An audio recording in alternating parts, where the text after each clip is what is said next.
कभी सोचा है कि एक मीठा सा ड्रिंक किसी पूरे देश की राजनीति और सेहत पर कैसे असर डाल सकता है? आज हम एक ऐसी कहानी को समझने की कोशिश करेंगे जो सच में सोचने पर मजबूर कर देगी। इसकी शुरुआत होती है फ्रांसीसी दार्शनिक मिशेल फूको के एक बहुत ही गहरे विचार से। देखिए, उनका कहना था कि असली पावर, असली ताकत जेलों या जंजीरों में नहीं होती। नहीं, असली ताकत तो वो है जो हमारी आदतों को बदल दे, हमारे शरीर को कंट्रोल करे। ये जो अनदेखा कंट्रोल है ना, यही सबसे ज्यादा शक्तिशाली होता है। और फूको इसी को बायोपॉलिटिक्स कहते हैं। अब ये थोड़ा भारी शब्द लगता है, पर इसका मतलब सीधा सा है। ये उन ताकतों के बारे में है, जैसे सरकारें या बड़ी बड़ी कंपनियां, जो सिर्फ हम पर राज नहीं करती, बल्कि हमारे जीने का पूरा तरीका मैनेज करती हैं। हम क्या खाएंगे, हम कैसे फिट रहेंगे, हमारी आदतें क्या होंगी, सब कुछ। तो इस थ्योरी को असलियत में समझने के लिए चलिए मेक्सिको चलते हैं। एक ऐसा देश जिसकी अपनी एक बहुत ही रिच और आज़ाद संस्कृति थी, और ये संस्कृति खास तौर पर झलकती थी वहाँ के पारंपरिक ड्रिंक्स में। जरा सोचकर देखिए, कोका कोला के आने से पहले वाला मेक्सिको, वहाँ हर मौके के लिए एक अलग ड्रिंक था।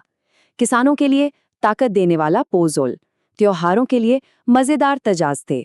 मतलब ये सिर्फ पीने की चीजें नहीं थीं, ये वहाँ की संस्कृति की जान थीं। लेकिन फिर साल 1926 में सब कुछ बदलना शुरू हो गया। सीन में एंट्री हुई एक ऐसी कंपनी की जो देश की आदतों को हमेशा हमेशा के लिए बदलने वाली थी। नाम था कोका कोला। कोका कोला की जो स्ट्रैटेजी थे वो वाकई जबरदस्त थी। देखिए, उन्होंने सिर्फ एक सोडा नहीं बेचा, उन्होंने एक सपना बेचा।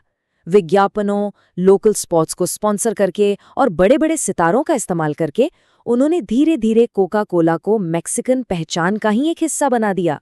हाँ, स्थानीय लोगों ने, टीचर्स ने, दुकानदारों ने विरोध करने की कोशिश तो की, लेकिन कोका कोला की विशाल मार्केटिंग मशीन के सामने उनकी आवाज कहीं दबकर रह गई। और 1990 आते आते ये लड़ाई लगभग खत्म हो चुकी थी। कोका कोला जीत चुका था। इस कल्चरल जीत का नतीजा था एक बहुत बड़ा हेल्थ और एनवायरमेंटल संकट। और इसके जो आंकड़े हैं ना, वो सच में चौंकाने वाले हैं। सोच के देखिए, सिर्फ एक कोका कोला प्लांट हर रोज 10 लाख लीटर पानी जमीन से खींच रहा था, और ये सब सरकारी इजाजत से हो रहा था। नतीजा क्या हुआ?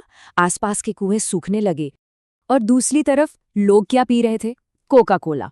एवरेज निकाला गया तो पता चला कि मेक्सिको का हर नागरिक रोज 2.5 litre Coca Cola products P रहा था।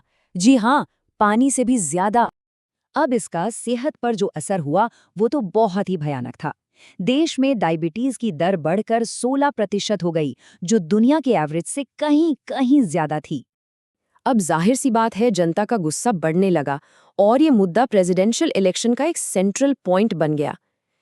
लेकिन जो नतीजा निकला वो किसी ने सोचा भी नहीं था।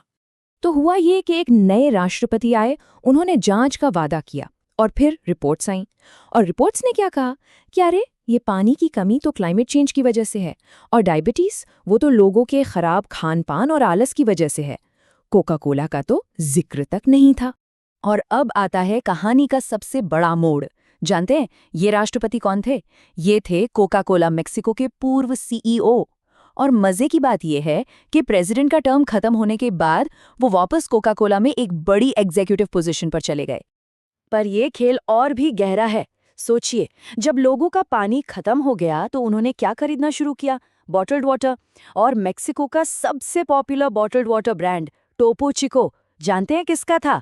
जी हाँ, वो भी कोका कोला का ही था। लेकिन इस पूरे बायोपॉलिटिकल कंट्रोल का जो असली मास्टर स्ट्रोक था, वो तो अब सामने आने वाला था। देखिए, इतनी बड़ी डायबिटीज की महामारी फैली तो जाहिर है बहुत सारी दवाओं की जरूरत भी पड़ने लगी। और यहीं पर पूरा खेल समझ आता है। जो कंपनियां मेक्सिको में डायबिटीज की दवाएं बेच रही थीं, उनके सबसे बड़े शेयर होल्डर्स कौन थे?